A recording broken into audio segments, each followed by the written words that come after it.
Hi friends, welcome to Latha channel.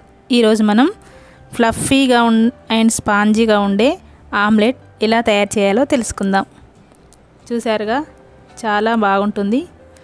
మీరు దీన్ని ఎలా చేయాలో ఇప్పుడు చెప్తాను. అంతకన్నా ముందు మీరు మా ఛానల్ని సబ్స్క్రైబ్ చేసుకున్నట్లయితే ఇప్పుడు సబ్స్క్రైబ్ చేసుకోండి. అలాగే పక్కనున్న బెల్ బటన్ని నొక్కండి. ముందుగా ఒక మిక్సీ జార్ తీసుకొని దాంట్లో 2 ఎగ్స్ని పగలగొట్టుకొని వేసుకోవాలి.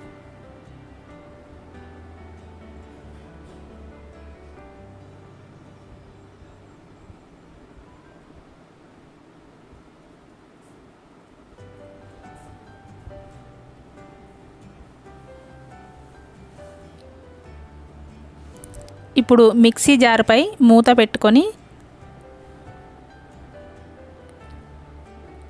ఈ ఎగ్స్ని మిక్సీ జార్లో పెట్టుకొని విప్ చేసుకోవాలి. ఒకవేళ విప్ బటన్ లేకపోతే 1వ నెంబర్ పైన గ్రైండ్ చేసుకోవచ్చు. ఇలా 2-3 నిమిషాల పాటు విప్ చేసుకున్న తర్వాత మూత తీసుకోవాలి.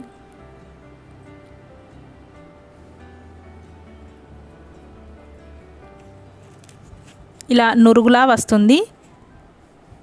ఇప్పుడు దీంట్లో కొద్దిగా పంచదార అలాగే చిటికెడు ఉప్పు వేసుకొని మళ్ళీ 1 నిమిషం పాటు గ్రైండ్ చేసుకోవాలి. అలా గ్రైండ్ చేసుకొని దీన్ని పక్కకు పెట్టుకోవాలి. ఇప్పుడు స్టవ్ వెలిగించి దానిపై ఆమ్లెట్ ప్యాన్ పెట్టుకొని 4 లేక 5 టీ స్పూన్ల నూనె పోసుకొని వేడి చేసుకోవాలి. ఆమ్లెట్ ప్యాన్ చిన్నగా ఉండేలా చూసుకోవాలి.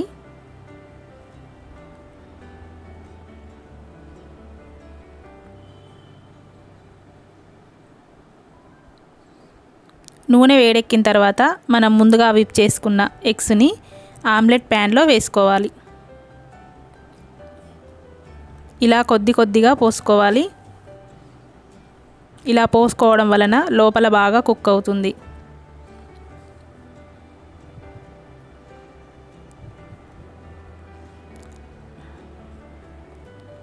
ఇలా మొత్తం అంతా పోసుకొని స్టవ్ లో ఫ్లేమ్లో పెట్టుకొని 3 నిమిషాల పాటు కుక్ చేసుకోవాలి.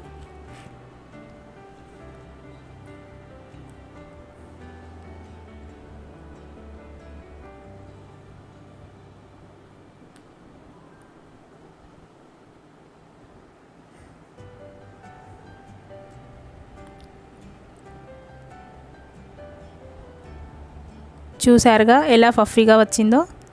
2-3 నిమిషాల తర్వాత దీన్ని తీసుకొని మరొక వైపుకు వేసుకొని కుక్ చేసుకోవాలి.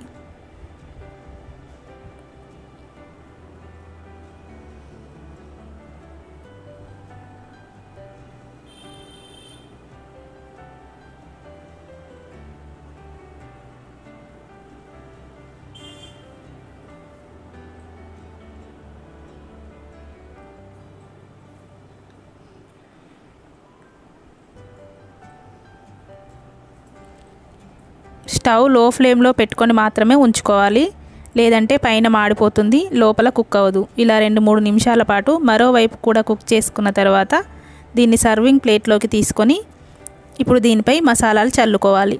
కొద్దిగా రెడ్ చిల్లీ పౌడర్, కొద్దిగా గరం మసాలా, చిటికెడు మిరియాల పొడి వేసుకొని చల్లుకోవాలి. ఇప్పుడు దీనిపై తరిగిన కొత్తిమీరని వేసుకొని గార్నిష్ చేసుకోవాలి. అంతే, ఎంతో టేస్టీగా ఉండే ఫఫీ ఆమ్లెట్ రెడీ. లతా ఛానల్ని సబ్స్క్రైబ్ చేసుకోండి. అలాగే పక్కన ఉన్న బెల్ బటన్ని నొక్కండి.